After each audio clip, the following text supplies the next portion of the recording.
tem gente chegando ainda, o trânsito eu sei que está ruim, mas a gente já estressou um pouquinho o horário dos pontuais aqui, então eu acho que a gente deveria começar agora. Me chamo André, sou diretor aqui do INSPER, queria dar boas-vindas a todos vocês para um evento super especial, que a gente está com uma emoção bem grande aqui, por vários motivos. Eu sou jornalista, estou no INSPER como diretor de comunicação e marketing, mas como tantos aqui, a Célia com certeza, e também os não jornalistas, acompanhamos com muita apreensão o que está acontecendo com a nossa profissão.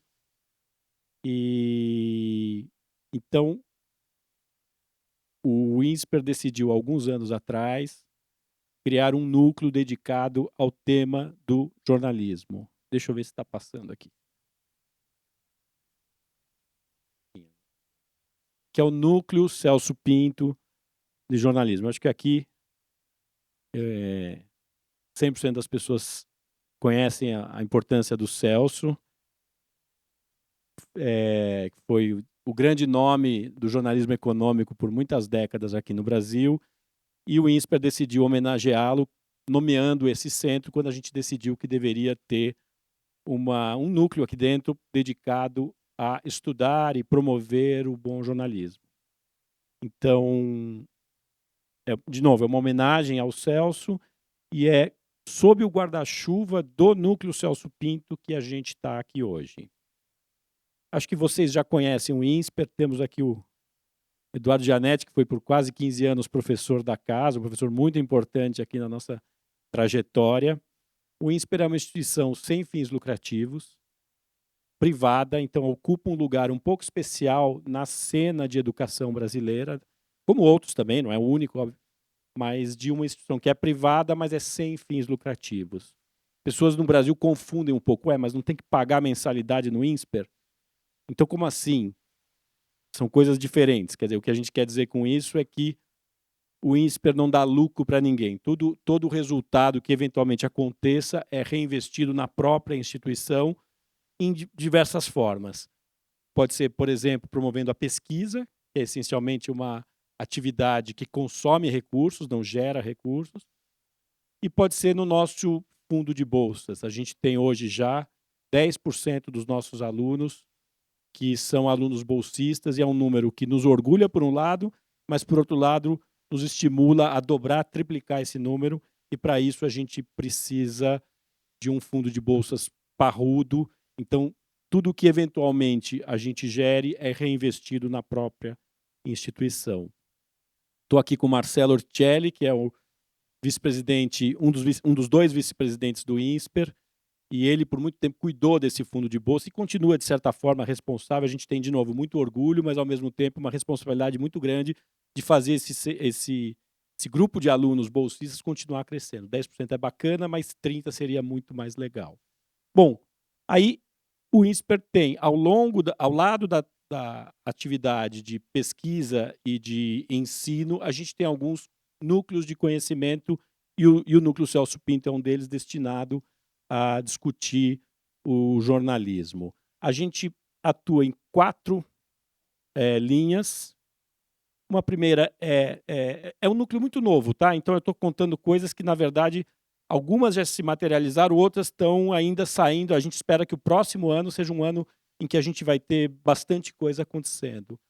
A gente tem uma linha de apoio ao jornalismo. Então, o que nós podemos fazer numa instituição como o INSPER que possa ajudar os jornalistas na sua formação. Jornalismo, como a gente sabe, as empresas estão com dificuldade para financiar alguns desses programas, os jornalistas nem se fala.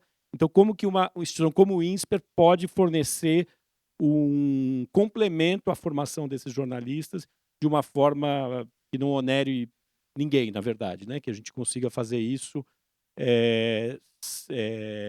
numa profissão que está muito empobrecida, como a gente bem sabe. A gente tem um outro braço, uma outra linha de geração de conhecimento. Então, são pesquisas sobre o jornalismo. Então, o objeto de estudo é o jornalismo, e aí a gente está com algumas já engatilhadas, uma delas muito interessante sobre modelos de negócio no jornalismo. Então, será que a gente tem algo que pode iluminar as empresas, os novos negócios, de como esse modelo, um novo modelo pode emergir, etc. É uma discussão que a gente quer fazer, mas ao lado disso, a turma do direito está muito entusiasmada, com vários problemas de informação, do jornalismo propriamente dito. Então, pesquisas em torno desse tema é algo que a gente quer agora fazer muito mais. A gente tem uma outra linha de fomento ao debate, então, o tema do jornalismo como um tema em debate, de certa forma, o que a gente vai ver hoje nessa sessão que a gente vai ter agora. E, por fim, preservação da memória. Aí tem bastante coisa.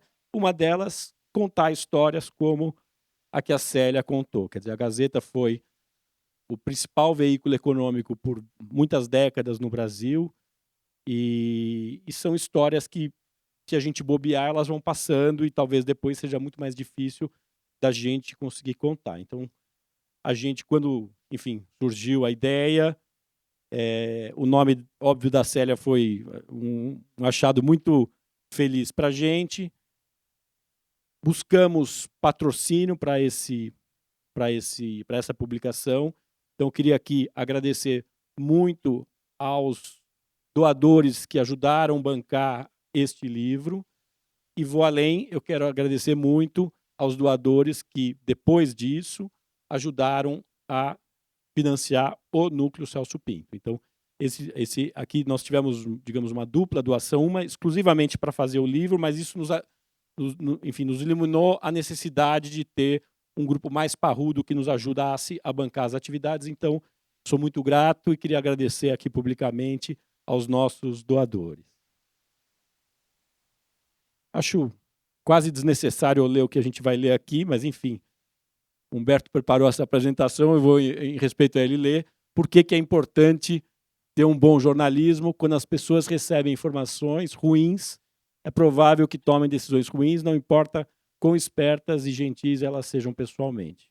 Então, melhorar a qualidade da informação que a gente divulga é um problema dramático nas sociedades de hoje e certamente no Brasil. É uma equipe muito enxuta, então eu, digamos, comandando o núcleo, tendo o Humberto Sacomandi, um grande jornalista que trabalhou no Valor muito tempo, e tive a alegria e felicidade de poder incorporá-lo ao nosso time já há um ano. E a gente também tem um coordenador acadêmico que tem um pouco, especialmente naquela parte de pesquisa acadêmica mais parruda. O Pedro Cantizano, ele é o nosso coordenador acadêmico, então ele nos ajuda muito nessa triagem das ideias. O pessoal está muito animado, a gente espera que no próximo ano a gente tenha bastante coisa para dizer. Já enrolei demais, queria então novamente agradecer vocês e agradecer demais o Eduardo Gianetti e a Célia, a quem eu convido para se juntar a mim aqui no palco. Uma salva de palmas para os dois, por favor.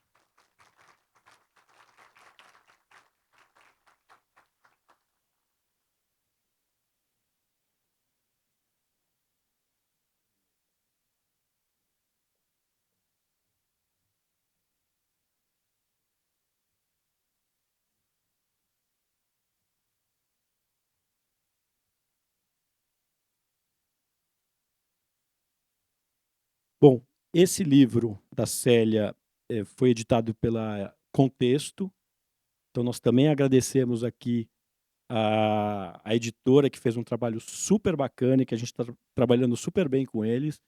Quem que está aqui, super obrigado por você ter vindo. E a gente combinou aqui o seguinte, cada um deles, começando pela Célia, terá 10 minutos para fazer uma primeira fala, e a ideia é que, a partir daí, vocês os questionem sobre os temas que a gente vai, a partir da fala dele. E eu acho que o mais bacana aqui seria o tema que a gente colocou, que é a importância da informação. Aí pode ser econômico ou não econômico, enfim, a importância de uma boa informação.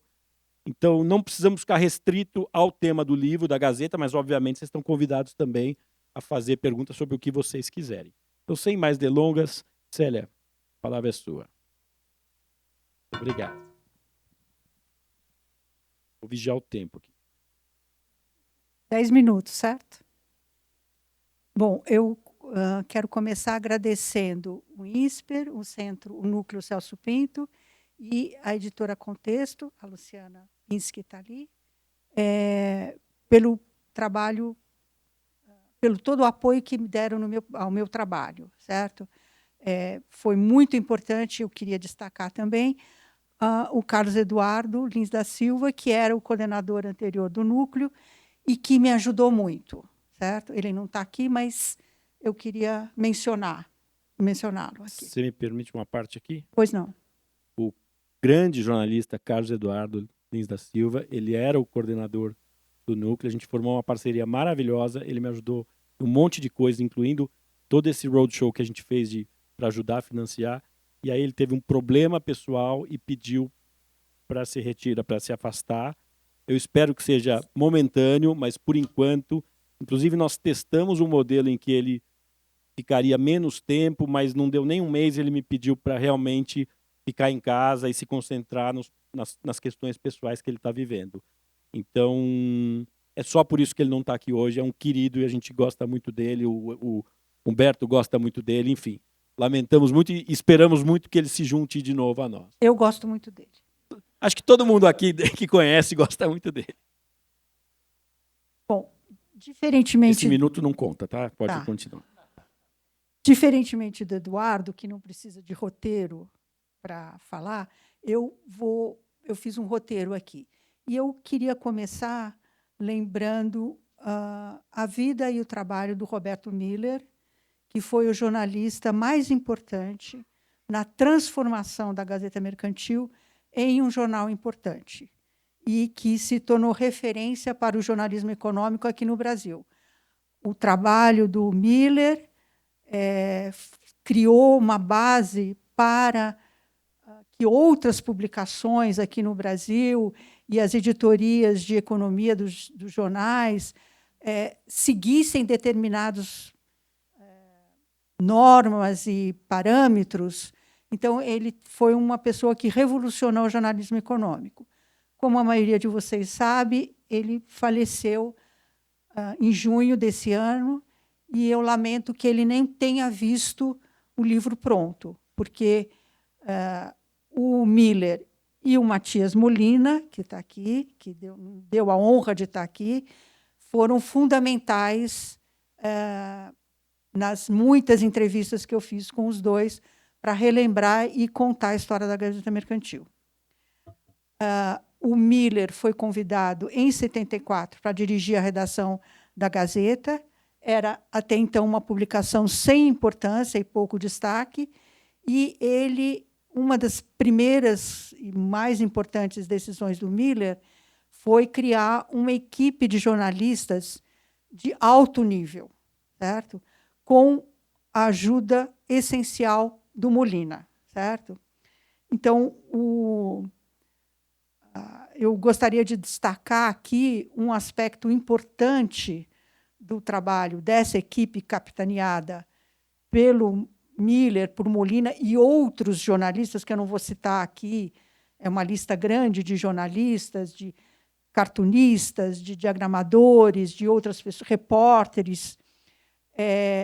Uma coisa muito importante que eu gostaria de destacar aqui é a importância que se deu para a qualidade e a veracidade da informação.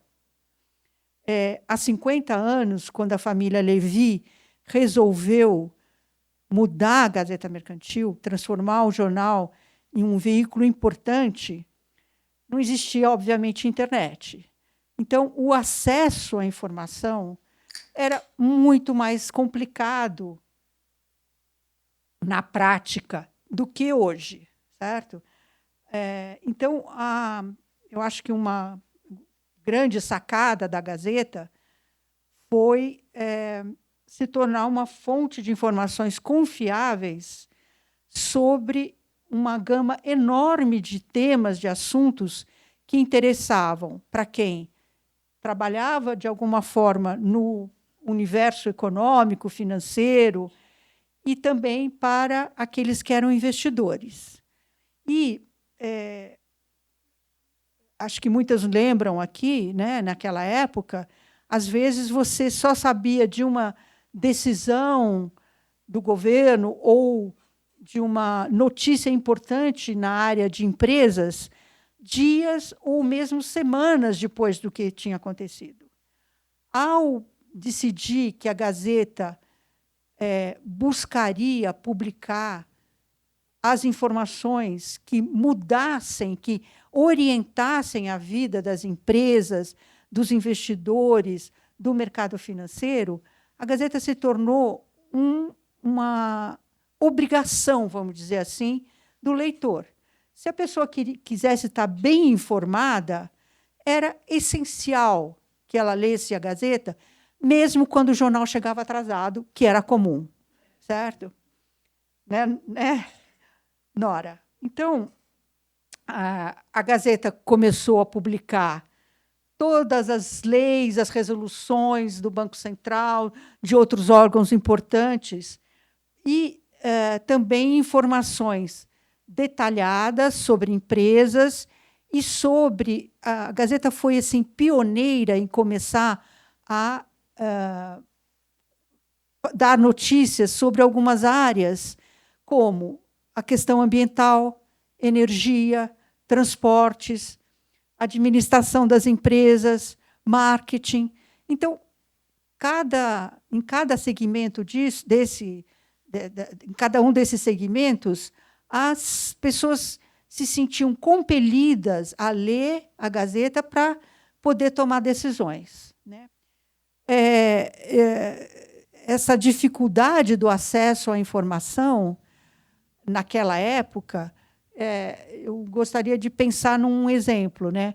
Imagina se você só soubesse, se você trabalhasse no mercado financeiro e só soubesse de uma resolução do Banco Central mudando alguma regra do chamado open market naquela época, depois que o seu concorrente tivesse conhecido. Você ia perder competitividade, ter prejuízo. Por isso que a Gazeta também se tornou tão essencial. E hoje, claro, o panorama é muito diferente, né?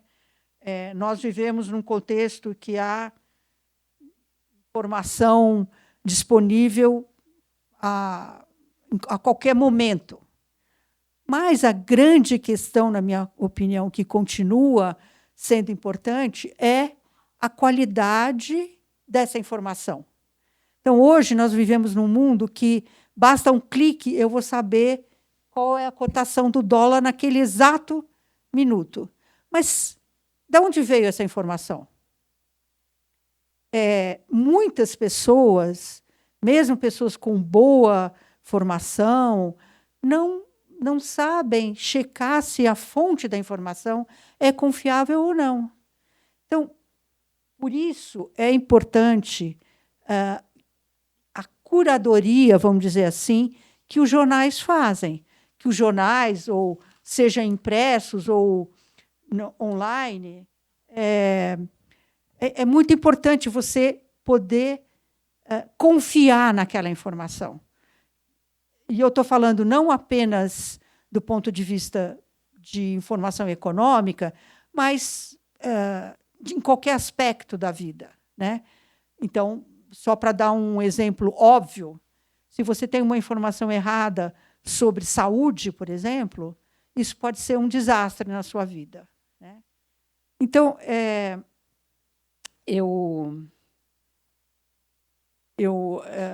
li recentemente observações de um escritor que chama Nicholas Carr, que se especializou nos impactos da tecnologia para os humanos, e ele, eu acho que resumiu bem esse cenário em que a gente vive hoje. Quando transmitida pela mídia digital, a informação se comporta como água, flui junto, se funde e encontra seu nível mais baixo. O trivial se confunde com o profundo, o falso com o verdadeiro. O boletim de notícias e a dancinha do TikTok viajam no mesmo fluxo, com o mesmo peso. O conteúdo entra em colapso. Então, eu estou falando assim, me referindo ao passado de 50 anos e o agora, para ressaltar a importância da fonte confiável de informações, né? Fontes fidedignas são essenciais em qualquer campo, né? No caso específico do jornalismo econômico, eu trabalhei 20 anos na Gazeta Mercantil, 21 anos no Valor, 4 anos na Folha, na editoria de economia. Eu acho que, no caso específico do jornalismo econômico, a procura por notícias verídicas tem ajudado as publicações especializadas. Então, eu coletei aqui alguns dados mostrando, um pouco para rebater que o jornalismo econômico está afundando, assim como o jornalismo de forma geral. Eu vou contar para vocês aqui alguns dados que eu coletei. O Financial Times, que eu particularmente considero que é o melhor jornal de economia do mundo, teve um faturamento no ano fiscal 2023/2024 que superou pela primeira vez R$500 bilhão nos seus 136 anos de história. E teve lucro, certo? Teve um aumento, teve um lucro que cresceu 5%. No final do ano passado, o Financial Times tinha 1.400.000 leitores. Tudo bem que 1.300.000 eram assinantes digitais. A Economist, os resultados do ano fiscal 2024 também foram muito favoráveis. Teve um faturamento de quase $500 milhões. E o número de assinantes supera 1.200.000. O Wall Street Journal, que não divulga os seus resultados, tem 4.300.000 assinantes digitais. Então, assim, o jornalismo econômico está morrendo? Eu acho que não. Não, obrigado.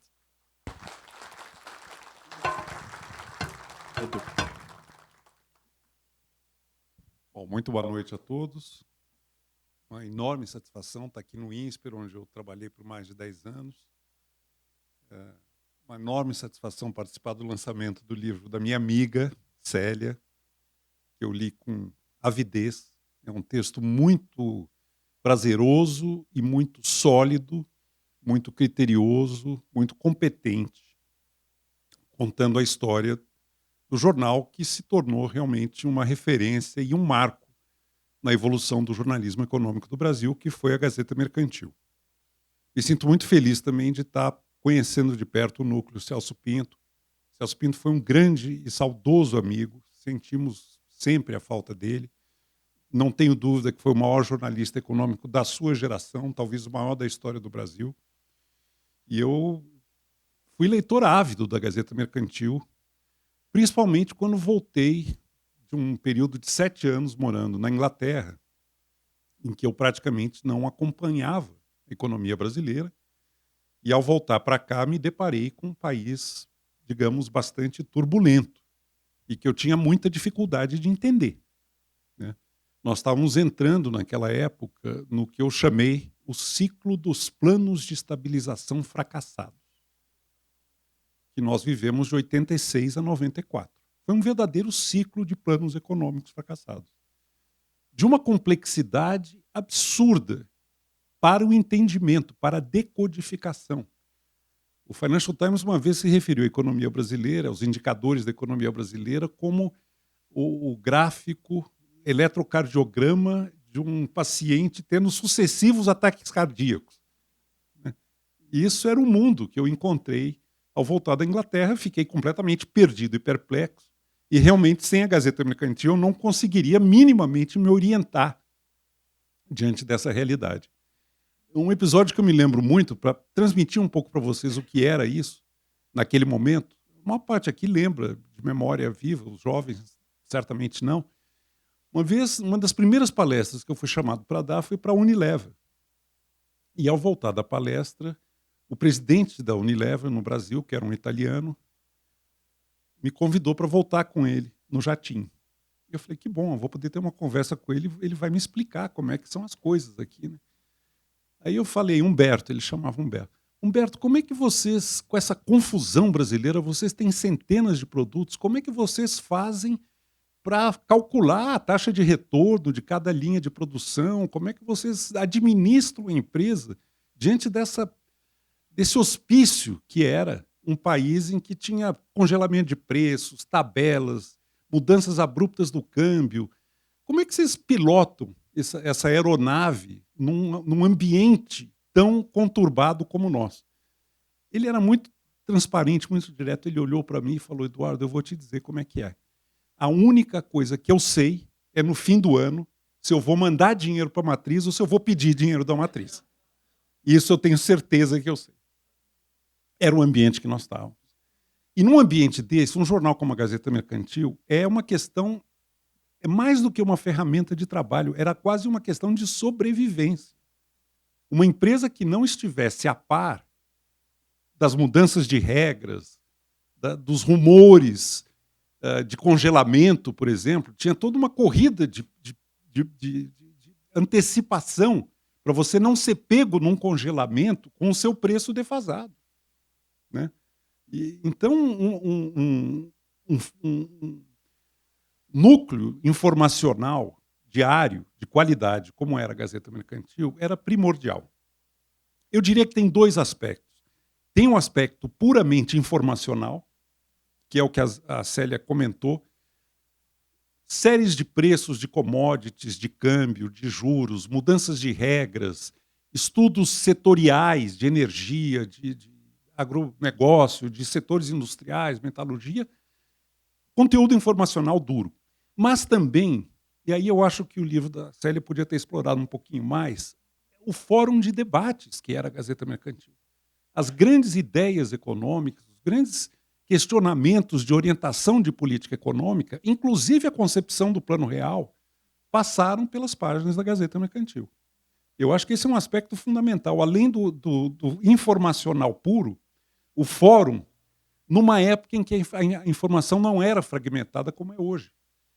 Todos os tomadores de decisão e pessoas relevantes do sistema econômico liam a Gazeta Mercantil. Então nós podíamos conversar e debater num território comum. Nós frequentávamos o mesmo ambiente informacional, compartilhávamos o ambiente informacional. Isso era fundamental. Eu uma vez brinquei com o Celso Pinto que se eu precisasse pagar copyright para ele por todas as informações e ideias que eu usei do trabalho dele, eu estaria falido. Porque era ele que destrinchava para mim as minúcias e as intricacies de todas as labirínticas mudanças e alterações diárias na condução da economia brasileira. O tempo passa rapidamente, eu queria agora falar um pouco do nosso tema, que é a importância da informação econômica. A teoria econômica no século XX trouxe para primeiríssimo plano a questão do uso do conhecimento na atividade econômica. A teoria neoclássica, que foi lá do final do século XIX para o início do século XX, considerava o problema econômico como um problema de otimização. Você tinha recursos dados e conhecidos que podiam ser alocados e distribuídos pelo sistema de diferentes maneiras. A grande questão é como é que você otimizava o resultado econômico no uso de recursos entre fins alternativos. Era um problema essencialmente estático. A teoria do equilíbrio geral dá o conhecimento como um dado, como conhecido e como estabelecido. A grande mudança da teoria econômica no século XX foi entender que o mercado tem uma função epistêmica. Os recursos econômicos não são inteiramente conhecidos e muito menos dados. Eles estão sendo redescobertos a cada momento do tempo. As preferências dos consumidores, as tecnologias, as oportunidades de negócio, as mudanças do ambiente macroeconômico, são centenas de milhões de agentes econômicos lendo a realidade, se informando, buscando conhecimento e decidindo fazer ou não coisas à luz do conhecimento que, em grande medida, é gerado pelo próprio mercado, pelo sistema de preços. Os preços são pacotes de informação. Eles informam a escassez relativa dos produtos, eles informam onde está aumentando a demanda, quais são os setores que são mais lucrativos, quais aqueles que não estão remunerando os fatores de produção e assim por diante. Só que ao lado do mercado e da sua função epistêmica, você tem a mídia, que também é uma grande produtora, geradora e disseminadora de informação relevante para o processo decisório. A mídia está fazendo isso o tempo todo. E ela está o tempo todo disseminando e alterando as percepções que os agentes econômicos têm da realidade ao seu redor e das oportunidades com que se deparam. No mercado financeiro, isso é uma realidade, sem exagero, dramática. A percepção é quase tão importante quanto a própria realidade. Eu uso muito uma metáfora que encontrei num filósofo árabe, Avicena, que eu acho uma pérola para denotar a relevância da informação e da percepção do mundo para o processo decisório. Uma pessoa caminha por uma tábua estreita, sem nenhuma dificuldade, enquanto acredita que ela está apoiada no solo. No momento que a pessoa se dá conta de que a tábua está suspensa sobre o abismo, essa pessoa perde o equilíbrio e cai. A realidade objetiva é rigorosamente a mesma. É uma pessoa caminhando por uma tábua estreita. Quando muda a percepção, o mundo não é sólido, mas é o vácuo, é o vazio lá embaixo. Esse agente perde o equilíbrio. Uma crise financeira, em grande medida, é isso. Os valores que se consideravam sólidos são percebidos porque mudam as expectativas como valores fugazes, como valores irreais. E aí o mercado desaba. Mas isso vale para toda a economia, né? Eu separei, para encerrar, uma citação que eu acho também uma pérola, que é do Keynes. Vou usar minha colinha aqui, Célia. E que mostra o que diferencia a economia das ciências naturais e das ciências exatas. Além da complexidade, quer dizer, um número intratável de variáveis que interagem, muitas vezes de maneira caprichosa, tem um elemento na economia que torna a economia uma espécie de meteorologia em que a previsão do tempo afeta o próprio tempo. O que as pessoas acreditam sobre o futuro, se ele será ensolarado ou se ele será tenebroso, altera comportamentos e produz o futuro. E o Keynes diz, uma pérola, comparando implicitamente a economia com a física, ele vai, como vocês vão ver, evocar a maçã newtoniana. Ele diz o seguinte: isso em correspondência com um econometrista que achava que a economia podia atingir a precisão preditiva da astronomia, da física. O Keynes responde para ele o seguinte, abre aspas, na economia, é como se a queda da maçã ao chão dependesse dos motivos da maçã, se vale a pena cair no chão, se o chão deseja que a maçã caia, e dos cálculos errôneos por parte da maçã sobre quão longe ela está do centro da Terra. Eu gosto demais do cálculo errôneo da maçã. Na economia, é como se a queda da maçã ao chão dependesse dos motivos da maçã, se vale a pena cair no chão, se o chão deseja que a maçã caia, e dos cálculos errôneos por parte da maçã sobre quão longe ela está do centro da Terra. Na verdade, essas expectativas estão sendo permanentemente retrabalhadas e refeitas, e a mídia tem um papel fundamental nesse processo. É uma meteorologia em que a previsão do tempo afeta o próprio tempo. Quanto mais eu estudo economia, mais me impressiona a centralidade das expectativas em relação ao que de fato se torna realidade. Como as expectativas governam os acontecimentos. A mesma dívida pública percebida de uma maneira, o mercado está tranquilo. Se ele passa a perceber a dívida pública de outra maneira, o valor é o mesmo. Vende dólar, a inflação aumenta. Não, vende real, compra dólar, a inflação aumenta, o real se desvaloriza, a inflação aumenta, o Banco Central tem que aumentar o juro vai incidir sobre a dívida pública, e aí perdeu. Porque perdeu a batalha das expectativas. Nós estamos vivendo o tempo todo uma batalha de expectativas, e essa é a relevância da informação econômica.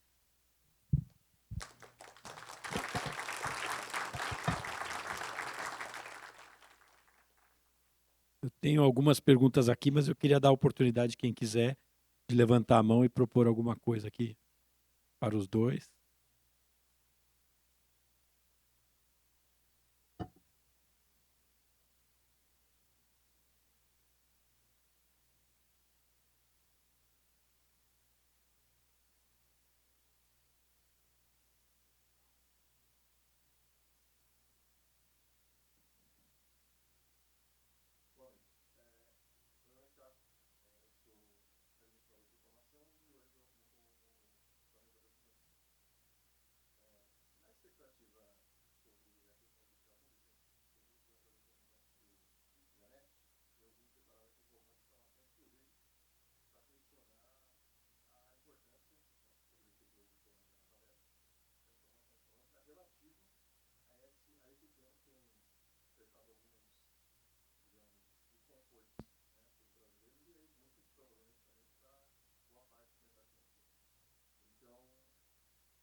Eu acho que vale usar o gancho para talvez ampliar um pouco sobre essa questão de um dos papéis do jornalismo, que é dar o contexto, né? Quer dizer, você qualificar um pouco um fato que às vezes um público menos especialista pode ter dificuldade. Isso também é um dos papéis do jornalismo, né?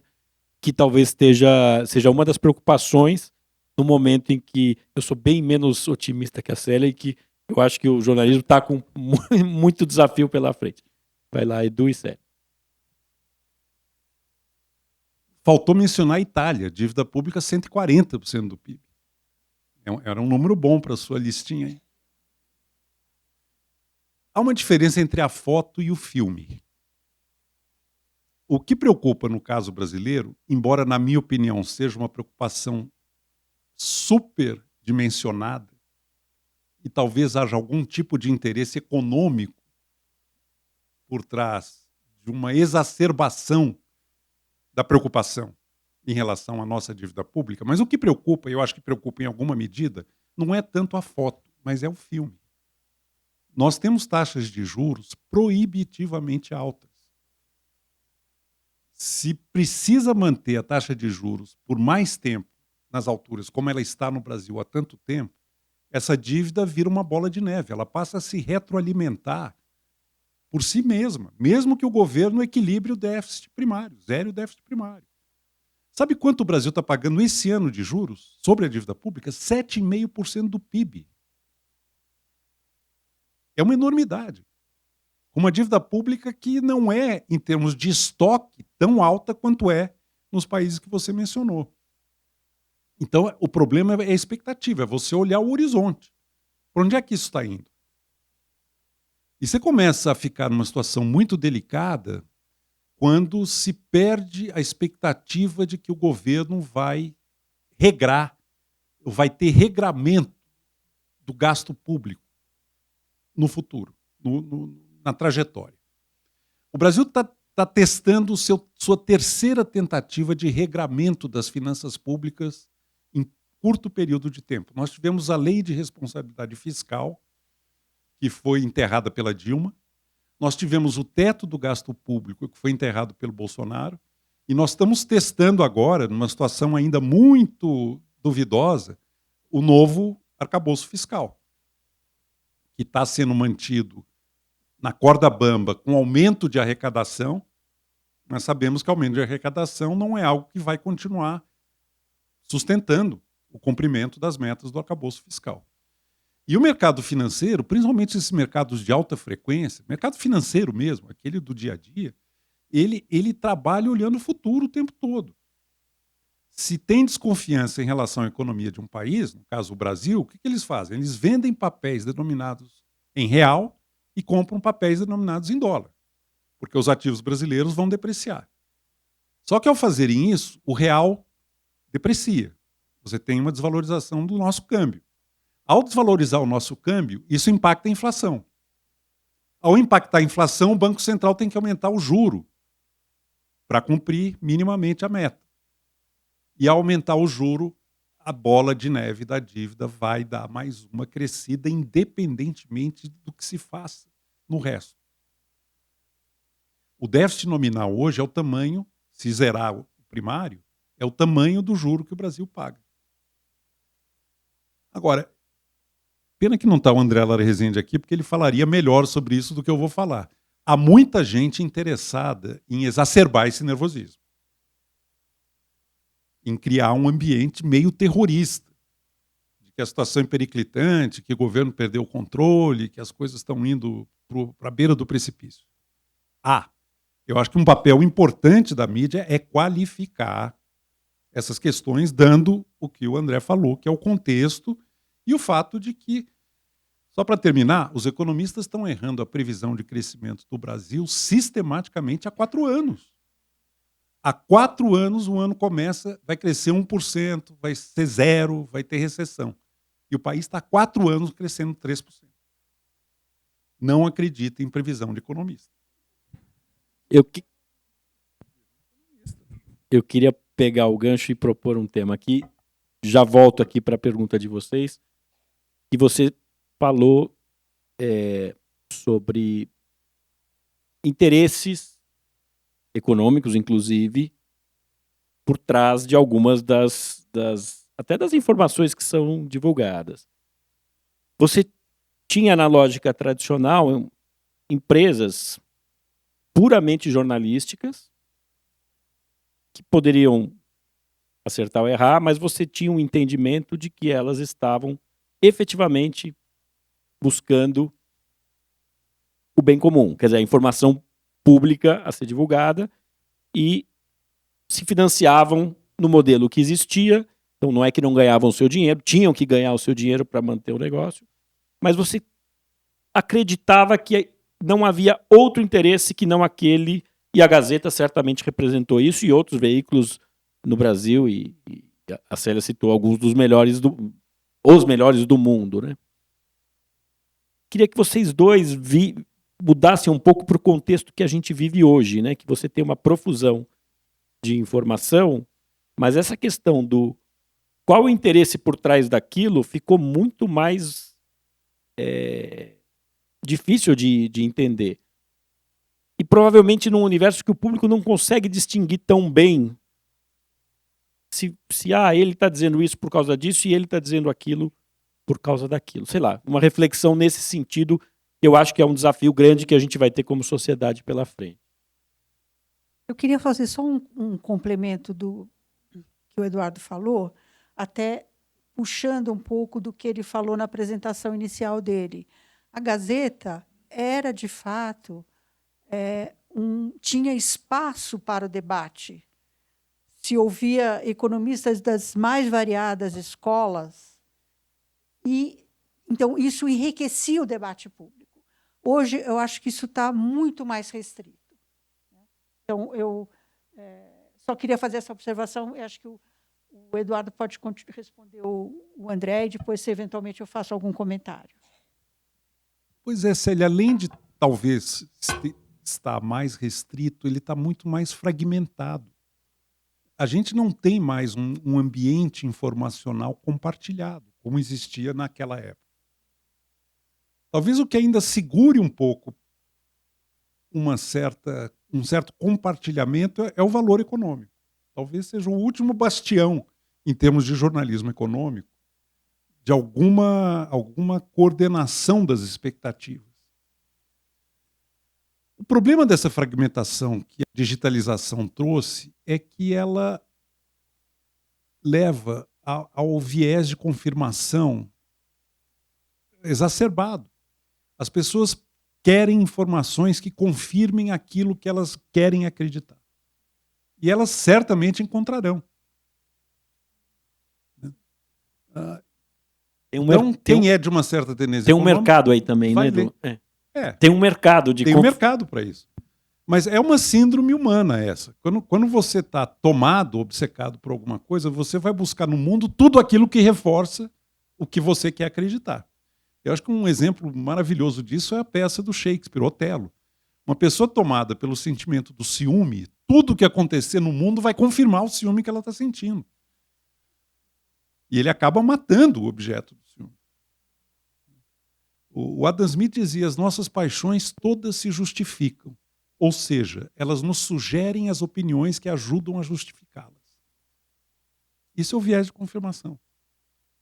E a internet, essa fragmentação, permitiu que você viva se alimentando daquilo que é confortável, reforça e confirma a sua propensão psicológica.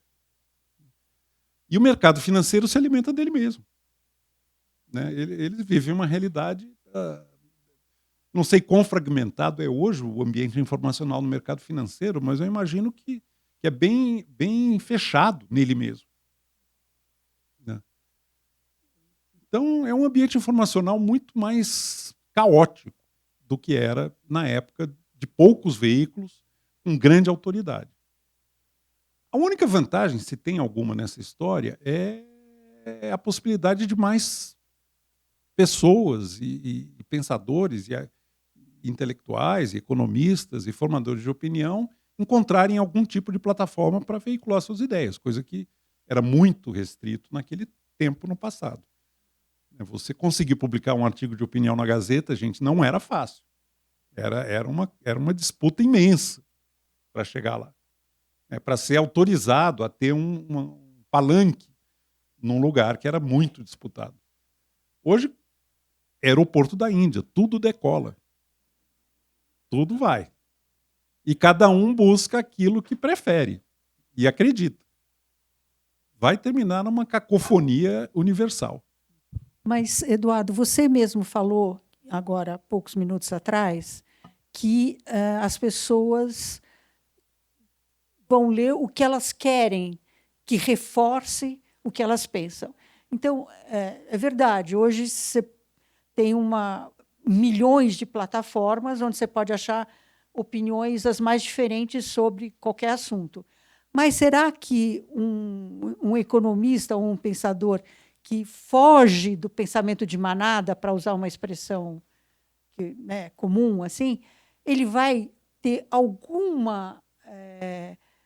a opinião dele vai ser lida e vai ser debatida fora de um ciclozinho muito pequeno? O que você acha? É muito complicado, mas no passado havia um gargalo imenso, que era o controle dos veículos de comunicação sobre quem estava autorizado a ter uma opinião pública e quem não estava. Não sei, é difícil para mim comparar. Eu acho, Célia, que o problema é menos esse, porque todo mundo vai ter o seu público. Acho que O Edu pegou bem. Todo mundo vai ter o seu público. Então, de certa forma, é um ambiente mais democrático.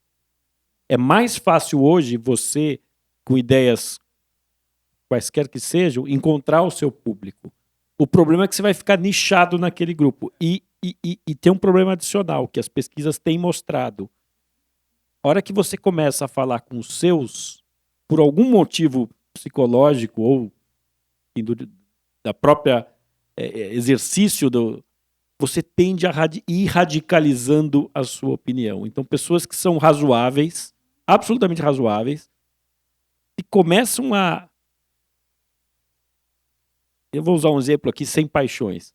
Eu sou São Paulino. Quando eu tô com São Paulinos, a gente vai... Se passar um palmeirense ali, ele tá até em perigo. E são pessoas do bem, ninguém faz mal a uma flor, etc. Mas isso vai acontecendo. Então, é um outro problema que a gente está vendo, né? De radicalizando as opiniões com todo esse problema. Alguém quer... Ó, tem uma pergunta ali. Tem duas ali no fundo. Eu vou pedir que sejam perguntas breves, tá? E, se possível, que a gente fique mais nesses temas da informação, da sociedade, etc.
Você não respeitou que a pergunta fosse curta, mas foi tão legal que eu não vou nem reclamar. Você é super bem-vinda aqui, viu? Muito legal ver uma jornalista aqui.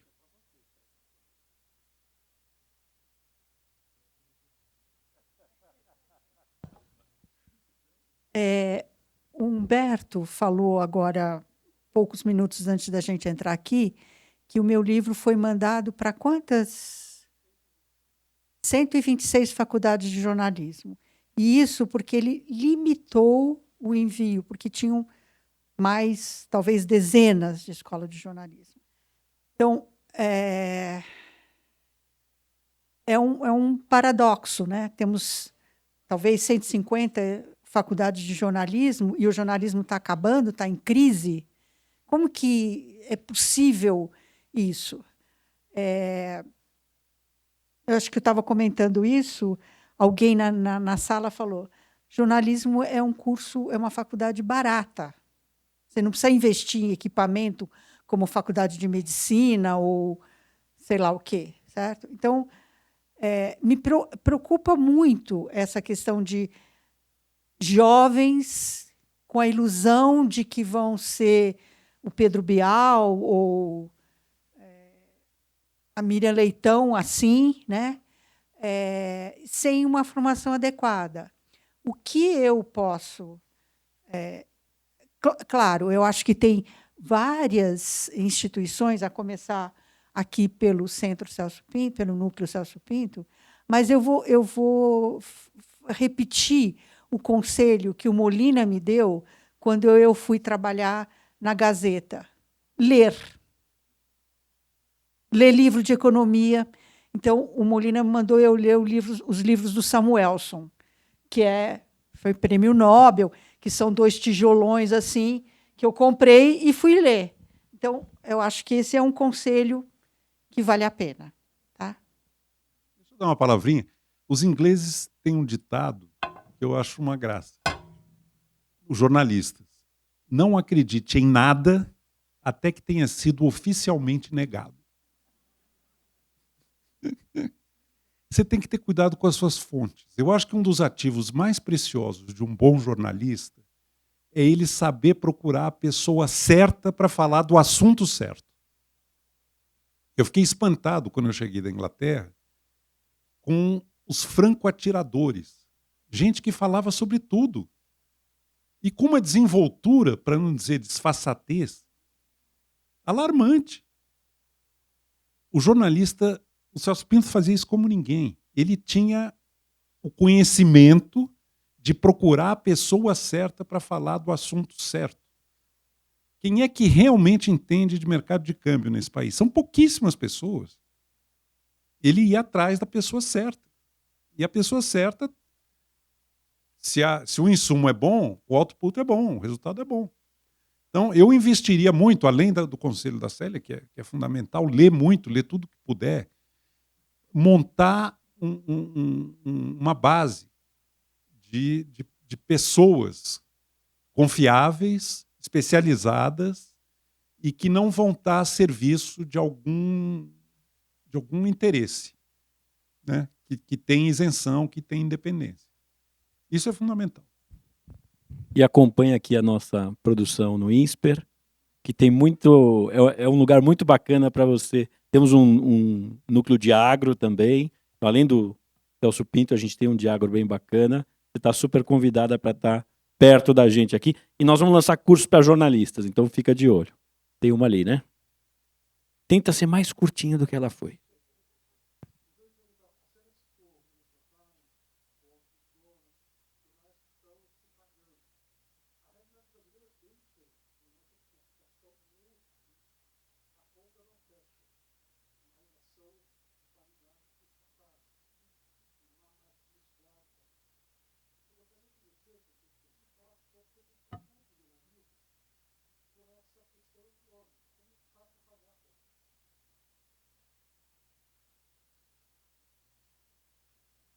Posso usar um chavão? A sua pergunta vale $1 milhão. $1 bilhão. Eu acho que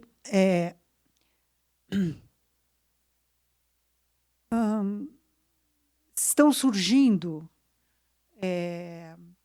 modelos diferentes de jornalismo,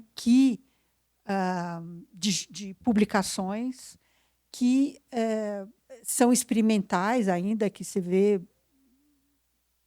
em várias partes do mundo, certo? O fato de uma publicação agora não ser impressa reduz muito o custo, para começar, né? Agora, eu acho que não tem uma fórmula mágica, né?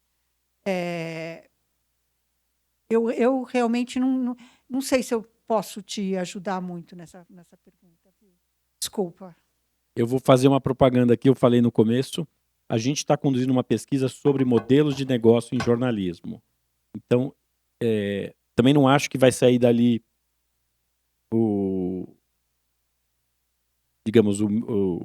a lição para todos os... Mas eu acho que a gente vai poder iluminar alguma coisa sobre as novidades que estão surgindo. E aí eu concordo com a Célia. Tem muita coisa, muita startup em jornalismo experimentando coisas novas. Assim, é muito bacana ver que é, sim, um universo que está efervescente no mundo inteiro. E vamos ver o que vai sair daí. Eu tenho muito... Por isso eu falei que sou mais pessimista, porque a Célia citou os principais veículos do mundo, todos em inglês e com uma plataforma mundial. E aí fica ótimo, na verdade. Esses são os ganhadores da globalização, de certa forma, né? Porque eu sou assinante de... Você citou alguns aí. A gente antes provavelmente estaria fora do radar de muita gente, e hoje você lê o New York Times no seu... Agora, e os outros? E todos os outros, inclusive a cena americana é muito dura, né? Eles estão tendo demissões em massa. O jornalismo regional, que era muito forte lá, está apanhando pra caramba, assim, né? Então, sei lá, vamos ver o que vai trazer dessa pesquisa, se a gente vai conseguir iluminar algumas coisas que vêm por aí.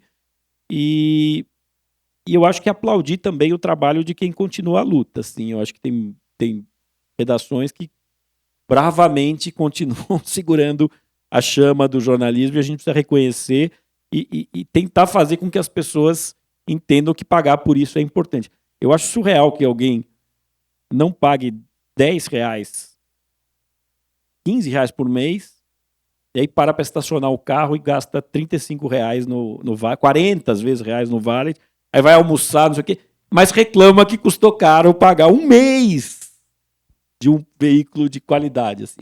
Então tem um lado também cultural, quer dizer, as pessoas de fato precisam valorizar, a sociedade precisa valorizar isso daí. Do que é completar. Eu tocou num ponto fundamental. Me lembrei de uma coisa que aconteceu uma vez aqui no INSPER, André. Eu estava dando o meu curso, recomendei fortemente para os alunos a compra de um determinado livro.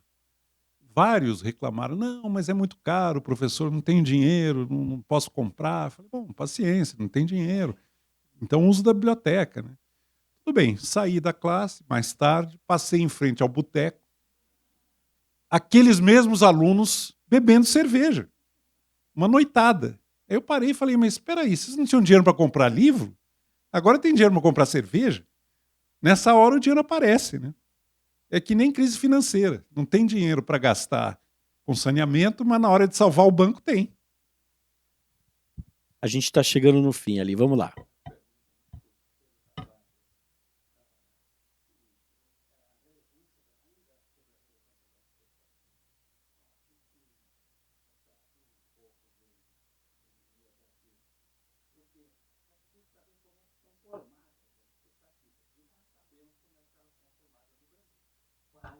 Isso que eu queria que você me explicasse. Como é que são formadas as expectativas no Brasil?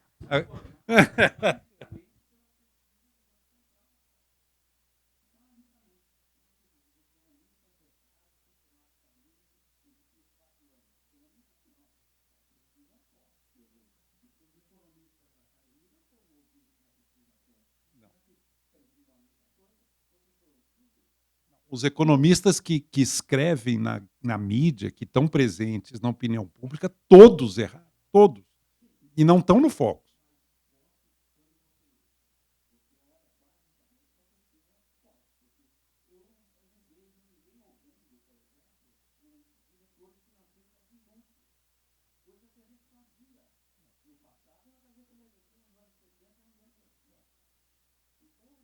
Eu concordo com você que o Focus tem um viés financista inaceitável. O Focus tem. Agora, ele forma expectativas dentro do mercado financeiro. Ele não forma expectativas na ampla sociedade, nos pequenos negócios. Aí eu tenho dúvida.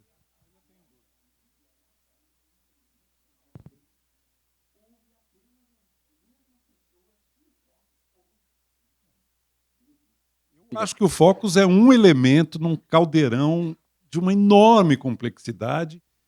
E se as previsões do Focus começam a ficar desconectadas da realidade, ele perde a credibilidade. Ele não forma expectativa. Gente, a gente está com o tempo esgotado. Tem alguém assim desesperado para fazer uma última pergunta, ou a gente pode encerrar aqui? Ele levou a barra agora da pergunta. Ele levei a barra. Então, eu vou encerrar, mas eu vou encerrar de um jeito diferente. Pedir licença ao Eduardo. Eu queria que os jornalistas aqui presentes levantassem. Todos. Em pé. Calma, nós vamos pedir aqui uma salva de palmas. Eu vou levantar também. Gente, super legal receber vocês aqui. Eu queria que vocês se sentissem parte do INSPER. Vale para quem ficou sentado também, tá? Se sentissem parte do INSPER e que acompanhassem o Núcleo Celso Pinto de Jornalismo. A gente vai fazer muita coisa bacana e eu queria muito contar com a audiência de vocês. E agora, para todo mundo, eu queria pedir uma salva de palmas para nós, jornalistas. Por favor.